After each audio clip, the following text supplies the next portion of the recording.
Welcome to the Old Time Radio Westerns. I'm your host, Andrew Rhynes, and let's get into this episode. This episode is going to be Western Trail. Original air date comes from March 22nd, 1946. There's not much on this episode. It is the only surviving episode from a series called Adventure Trail. Now, I don't believe it was strictly a Western. It does seem like it was supposed to be an all-around mystery Western, just a whole different genres rolled into one show. And this episode's entitled Stampede on the Chisolm Trail. Now, remember, it does come from 1946, so it is going to be that B-movie style. It's not hard cutting like we get on Gunsmoke or Fort Laramie. So let's get into it, and I hope you enjoy. Adventure Trail!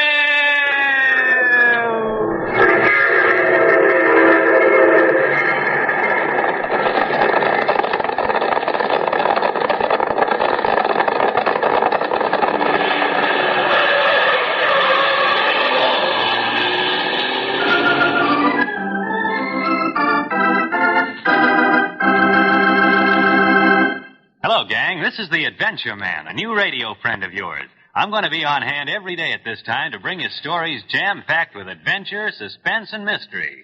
Well, let's take a quick look at what's in store for you this evening in a story called Stampede on the Chisolm Trail. Jim wheeled his horse and drew his .45. He shouted, "Maxwell, they're here!" and fired 2 shots toward the sound he'd heard, exploding the cattle into a wild, plunging stampede. He heard Maxwell and the other 3 men go into action, and leaving the herd to them, he drove toward where the strange horse had been.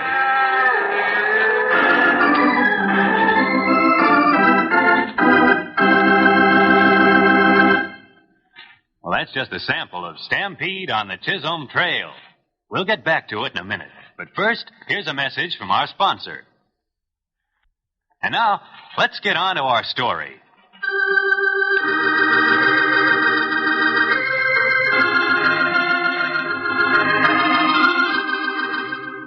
One of the most famous and fabulous landmarks in the long and colorful history of the West is the Chisolm Trail, a route that the ranchers followed as they drove their great herds of cattle from the rich rangeland of the southern section of the Plains country to the railroad centers of the north. Today, ancient wheel ruts in the arid soil of Texas and Kansas and the broken banks at the river crossings tell the story of hundreds of rattling chuck wagons and the passing of thousands of cattle. But there's little to tell of the passing of countless men who died along the trail, or of the honest fortunes lost and dishonest ones gained by those who matched wits and six-gun skill in the fight of law against lawlessness, the fight around which our story tonight is woven.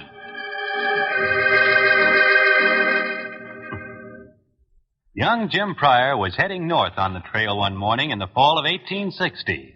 A lean, tanned youth of 24, he'd been born and raised on the range, had lived the hard life of a cattleman, and as a result, had grown quickly into manhood, fearless, with strong sentiments about right and wrong, and fighting ability to back it up. And Jim was riding straight into the opportunity to use that ability.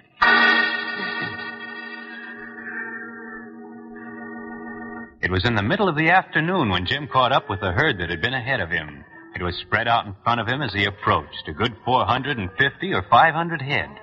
He noticed first that there were no fringe riders, and then he saw what appeared to be the whole crew gathered in a group, some of them astride their ponies, others standing. Jim reined up, and even at that distance, he could tell that anger was ruling the group. Arms were waved threateningly now and then, and the men moved fretfully. One of them in particular was obviously incensed, a big man. He walked to and fro, taking his sombrero off his bushy head and putting it back on. His arms rose and fell, and suddenly he walked up to another of the standing men, stood there for a second, and abruptly his right fist drew back, snaked out, and landed on the other's chin, dropping him to the dust. Then the group left the fallen man, put spurs to their horses, and threading their way through the herd, rode off to the north. Jim rode up to the figure on the ground after they'd left, dismounted, and pressed a wet bandana to the man's graying temples. He stirred and groaned, and when his eyes opened, Jim grinned at him. "Don't appear that you got many friends in that bunch. Leastways, they ain't very careful of how they treat you. The man got slowly and painfully to his feet, slapped some of the dust from his clothes. He looked at Jim. "What do you want?" Well, it didn't take young Pryor long to explain that if there were anybody inside who looked like he wanted or needed anything, it was the bedraggled-looking character standing in front of him. It took a little time for the story to come out, but when it did, Jim Pryor found himself with a new job, a job that promised nothing but a short future, a very short future.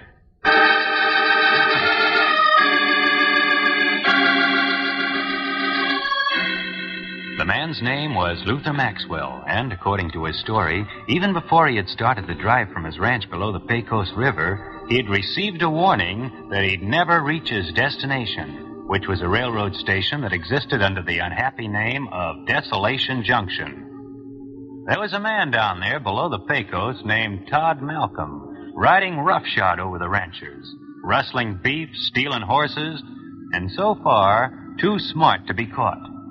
He'd warned Maxwell that he'd lose his herd, and there was little doubt that he was the one who was planning to take it over. And now, Maxwell, with only 3 men left, a cook and 2 handymen. It looked like Malcolm's threat would be made good. Maxwell clenched his gnarled fist when he finished the story and stared off into the north. A lowering sun looked into his grizzled face and caught the hard glint in his eyes. "By tarnation, I'll fight him alone if I have to." It was at that moment, admiring the fighting determination in the old man, that young Pryor decided to throw good sense over his shoulder and join Maxwell in the one-sided battle. 1,000 cattle to drive and a band of rustlers to fight. Heavy odds for 5 men. There was no help for them to call on out here. No law except the law of the 6-gun. The law of the Chisolm Trail.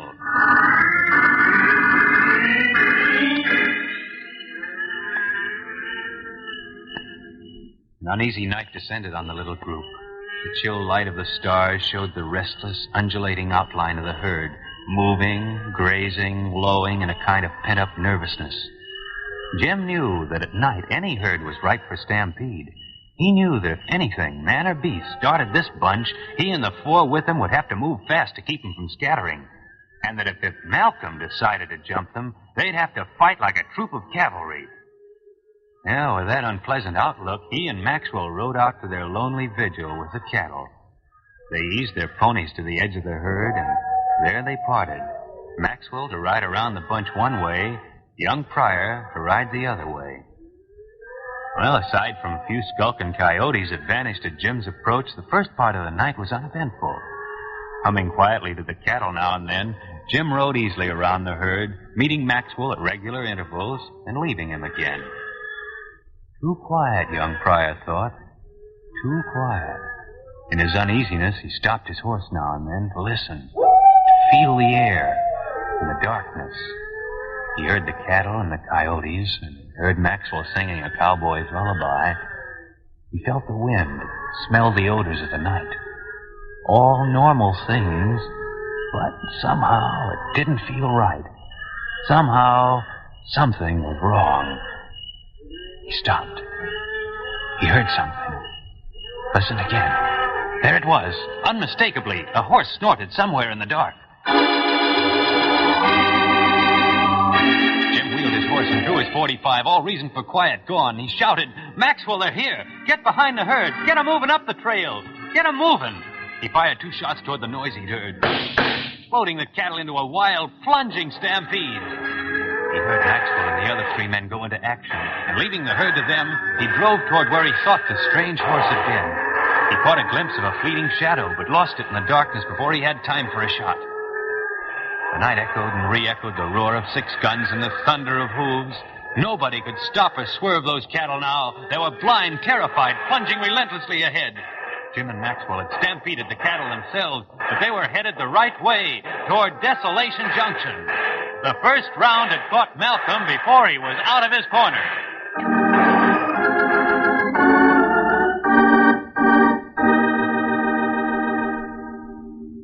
There was a feeling of victory in Maxwell's small group the next morning.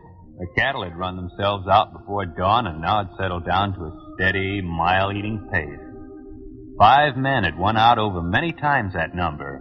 5 men and 500 cattle. But both Jim Pryor and Maxwell knew that only a few hours would pass before they'd have to face Malcolm's men again. That was certain. So, choked with dust kicked up by the thousands of hooves, weary and saddle-sore, young Pryor and Maxwell tried to work out a plan. Both of the men knew the country ahead of them. They discussed it now, trying to settle on which place would be a good spot from which Malcolm would attack. It's an old rule with men who fight other men.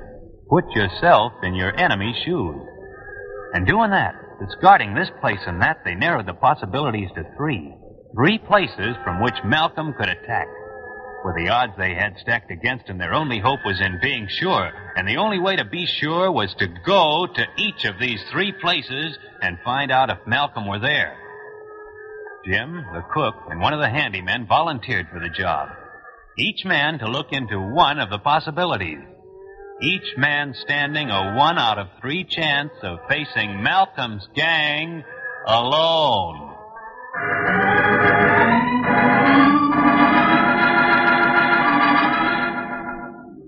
To Luther Maxwell, waiting for the scouts to return, the hours seemed like days. 1 passed, 60 long minutes, another. And then the cook came back. He'd found nothing. Another seemingly endless period of waiting while the sun slanted toward the western edges of the empty land. And then, riding wearily, young Jim Pryor joined them. He had found nothing. More time. And finally, they had to accept it.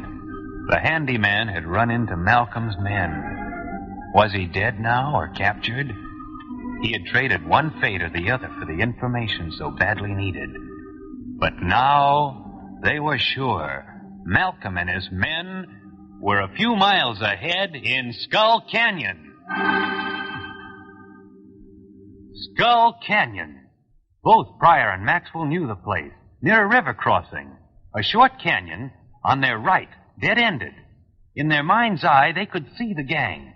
There was a pocket on one side, an indentation in the canyon wall.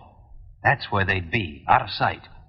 The river crossing did away with the idea of trying to stampede the cattle by. They had to slow down for the river. And suddenly, Jim had it. There wasn't time to argue the pros and cons of the plan. It had to work, and they had to move fast.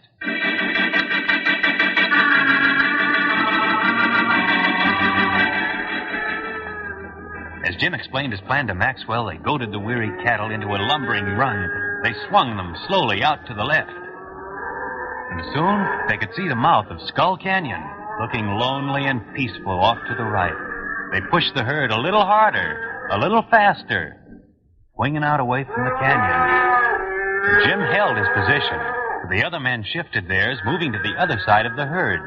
They were almost abreast of the canyon, and Jim was ready. He raised himself in his stirrups, he waved his hand in a signal, and Maxwell and his 2 men went off into action.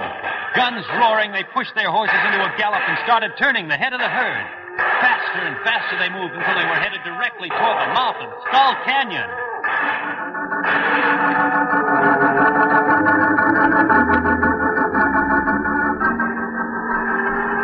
Young Pryor reached the canyon in time to see Malcolm's men start out of their hiding place.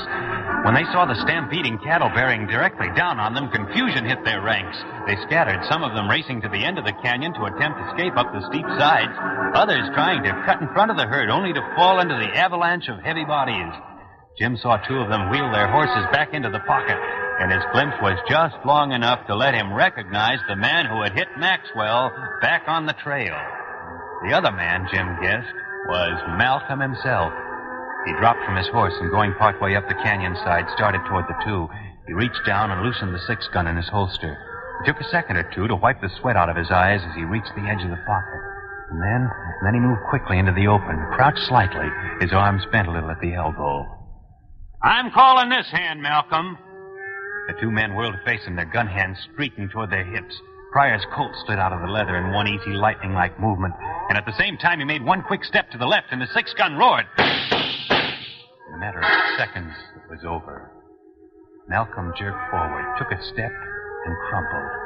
The other man whirled and fell as Jim's slug crashed through his shoulder. Young Pryor walked over to the two men. As a precaution, kicked their guns out of reach. Didn't know 5 men could put up such a scrap, did you? Leastways, 5 men and 500 dogies.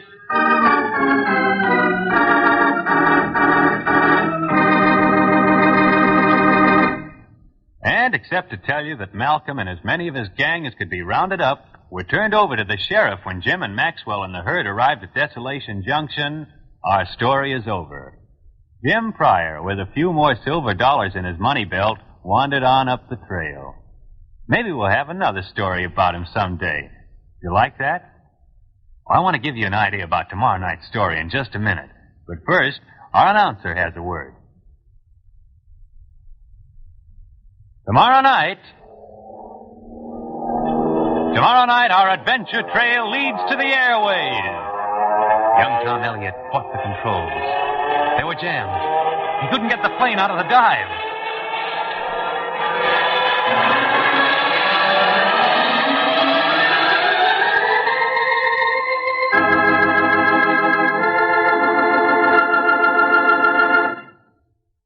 Join us tomorrow night along Adventure Trail.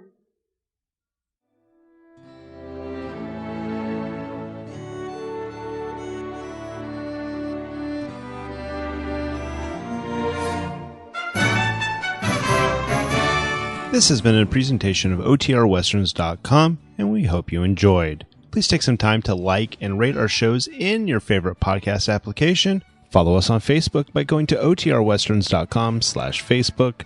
Join in the conversation by going to OTRWesterns.com/Discord. And don't forget to send us an email, podcast@OTRWesterns.com. This episode is copyright under the Attribution Non-Commercial Share Alike copyright. For more information, go to OTRWesterns.com/copyright. Have a great day, and again, thanks for listening.